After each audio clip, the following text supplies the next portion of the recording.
La machine, la provenance de la machine, vous m'avez dit, elle a été achetée en Chine. Ok. Alors, s'il a été acheté en Chine, la première question que je voudrais poser, est-ce que avec l'intensité du courant ici, vous n'avez pas de panne où vous en sortez?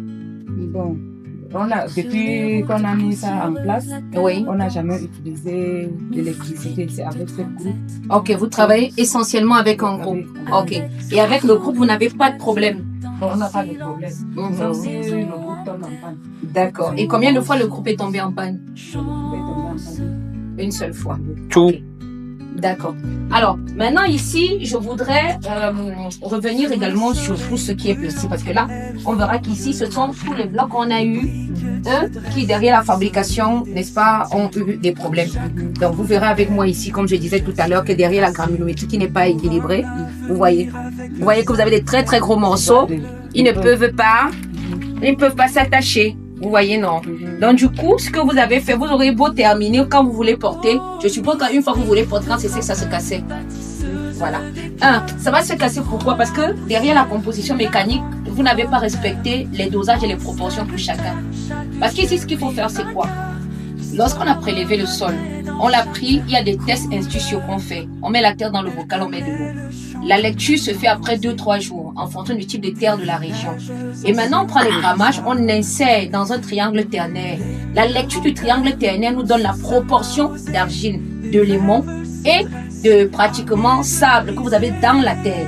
C'est en fonction de ça maintenant qu'on augmente les autres éléments. On ne le fait pas à tâtons.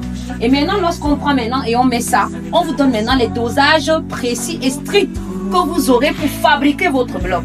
Et quand vous le faites maintenant, le climat de votre zone est quelque chose d'incontournable. C'est pourquoi je dis toujours aux gens, même quand j'arrive sur les sites, il faut savoir ce que fait la SECNA ou la météorologie dans votre pays et dans votre zone. C'est capital.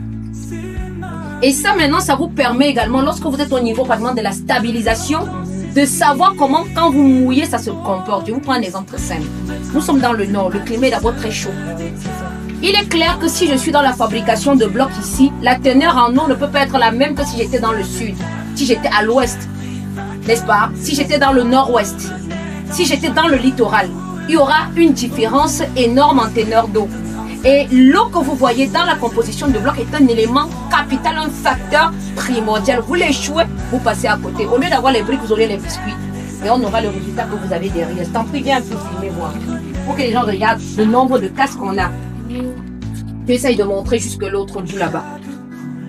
Voilà, vous voyez le nombre de casques qu'on a ici.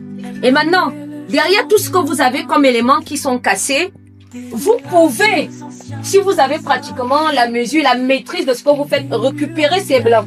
Mais il vous faut en ce moment-là un broyeur. Un broyeur et un tamiseur. Parce que derrière le broyeur, ici, vous avez le ciment que vous avez mis à l'intérieur qui est déjà grillé. Vous avez pratiquement le sable que vous avez mis qui était poreux, qui certainement a affecté la qualité de la terre. Et vous avez maintenant la teneur en eau qui, elle, n'était pas suffisante. Tous ces éléments, parce qu'ils sont venus maintenant et ils n'étaient pas bons, doivent être suivre un autre cycle de production avant maintenant de pouvoir le faire. Je prends un élément simple. Vous avez pratiquement le cycle de vie d'un produit. On a la phase de lancement. On a pratiquement la phase, comment vous appelez, je crois c'est de croissance. Après la phase de croissance, vous avez la phase de maturité, la phase de déclin. Donc, si vous n'avez pas respecté ces différentes phases-là pour le produit normal, ce n'est pas quand vous avez un produit qui est déjà pratiquement en phase terminale de déclin que vous voulez recycler qui va marcher. Il y aura problème. Ça, c'est clair, il y aura problème. Et c'est ça qui vous a empêché ici de travailler. À côté de ça, maintenant, l'aspect coûte. Et l'aspect maintenant, ça fait que derrière ce que vous avez comme capacité de pouvoir amener les gens à travailler, vous avez donné même votre expertise intellect, industrielle que vous avez donné, mais vous payez encore des gens qui, sur le plan technique, ne vous sont pas rentables. Vous voyez, donc, vous tournez à perte. Et là, maintenant, on rentre dans tout ce qu'on a appelé éléments de charge variable. Et ça ne vous aide pas. Vous êtes plutôt en train de perdre tout simplement de l'argent. Maintenant, revenons un peu dehors.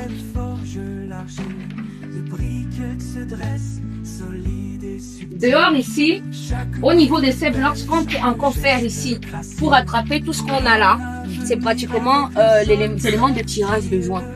Sauf qu'en tirant les joints ici, il faut savoir qu'on devrait maintenant venir et dans le tirage, avoir pratiquement la qualité de la terre que vous avez. Là où vous êtes en train d'acheter cette terre, vous m'avez dit ce n'est pas ici. Il faudrait prendre une quantité de terre que vous allez stocker à un endroit, que vous allez tamiser pour que ça vous serve au niveau du mélange que vous allez mettre ici pour travailler. Ça, c'est d'un. Deuxièmement, maintenant, lorsque vous seriez en train d'utiliser pratiquement le vernis que vous allez mettre sur les blocs, il est fonction de ces résultats-là. Je vois que vous avez mis des trucs ici. Oui, c'était le vernis. Voilà. On a poncé. Voilà. Et on a mis aussi le vernis. Voilà. Et je suppose que c'est le vernis ocre marin comme certains disent souvent. Oui. Voilà. Maintenant, c'est un vernis qui n'est pas à bloc. Si vous lisez, peut-être vous allez voir que c'est un vernis à bois. Beaucoup parfois se trompent là-dedans et demandent. C'est pas parce que le vernis que vous avez est acyclique qu'il passe pour tout ce qui est élément de bloc.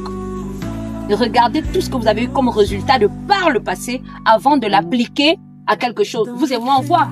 Voilà. Vous voyez que ça se décolle, non? Voilà. Vous voyez. Ça se décolle. Et derrière ça, maintenant, le climat également de la zone, je dis, c'est capital. Si vous ne travaillez pas là-dessus, ça va pas être bon. Maintenant, je voudrais qu'on sorte, qu'on aille un peu vers ce bloc. Et c'est ici, justement, que vous avez amélioré la composition mécanique.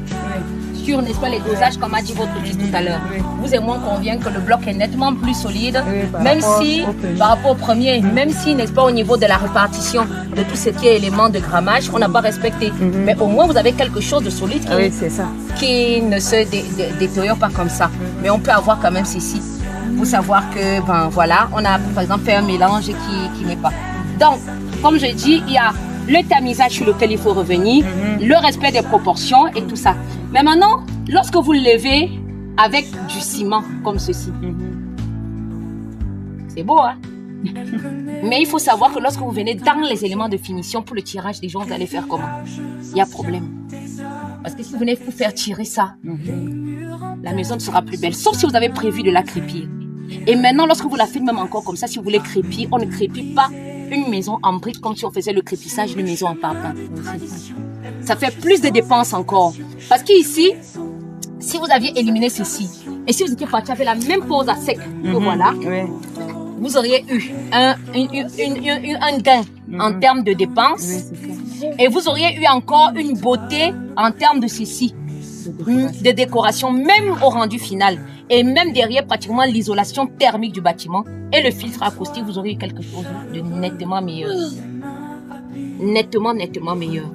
Donc, comme on dit souvent, les erreurs des uns font que les autres aussi améliorent. Oui, Et autre chose aussi que j'ai dit la plupart du temps, généralement quand on construit avec la brique, les premières poses-ci, généralement, les deux premières assises, et essayez de les éliminer, mettez plutôt du parpaing. Pourquoi? Parce que le bloc a ses avantages et ses inconvénients. Elle doit prendre en moyenne 800 grammes d'eau pour être à sa saturation. Passé les 800 grammes d'eau, normalement, soit il y aura gonflement, et après le gonflement, il y aura dissécation. On est dans une zone chaude chez vous. Ça veut dire que s'il a plu, ou alors si elle a pris beaucoup d'eau, parce que l'eau saura taper le sol comme ça remonte, et ça tape là directement. Parce que vous m'aurez demandé pourquoi mettre le parpaing. Si on a pratiquement l'eau de pluie qui tape là, lorsque ça monte, la hauteur est de moins 1,50. Automatiquement, ces blocs se sont exposés. Et parce qu'ils sont exposés, ils vont prendre de l'eau. Et quand ils prennent de l'eau à ce moment-là, soit ils vont faire naître des champignons, ou encore, s'ils ne font pas naître des champignons, ils vont garder de l'eau en attendant une certaine fréquence. Le climat maintenant, ici étant très chaud, il y aura un séchement ou alors une évaporation plus rapide. Derrière l'évaporation, il y aura quoi? Dissécation du bloc. Et parce qu'il y a dissécation, ceci va changer. Du coup, si ça affecte tous ces blocs-là, ça peut affecter la structure de l'ouvrage. C'est bon. Oui, c'est bon. Des questions? Ici, on a mis au moins 3 assises. Ok.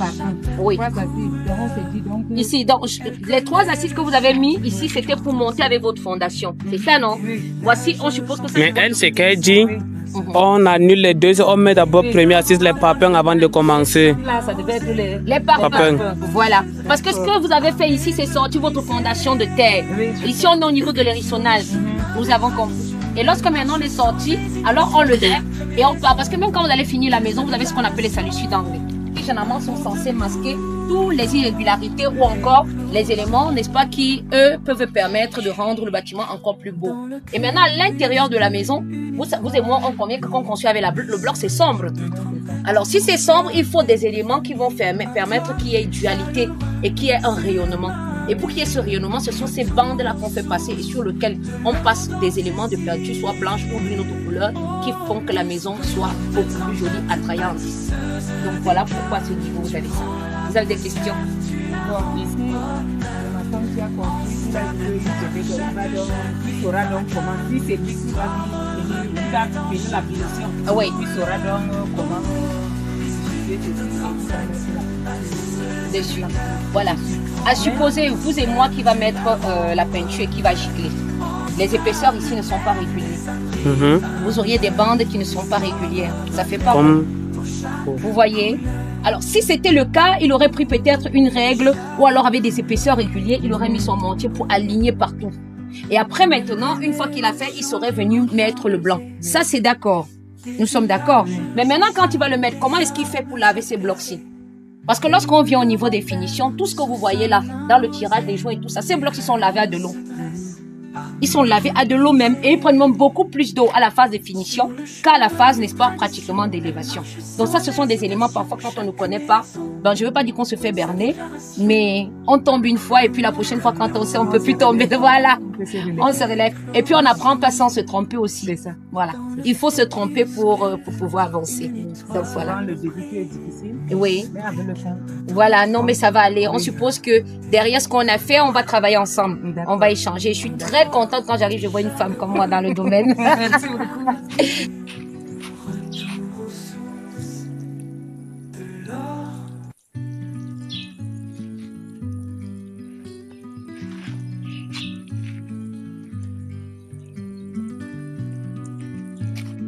Salut, salut. Voici à peu près l'ancienne fabrication que vous voyez là, le mur. Après faire les diagnostics, nous voici maintenant. Voici les résultats que nous avons obtenus. Bon, je vais vous montrer à peu près comment ça donne. Je vais essayer donc de retirer le plastique pour mieux voir la qualité des briquettes reçues. Oui, voici donc les briquettes qu'on vient de fabriquer après les nouvelles analyses. Voici. Ici à peu près.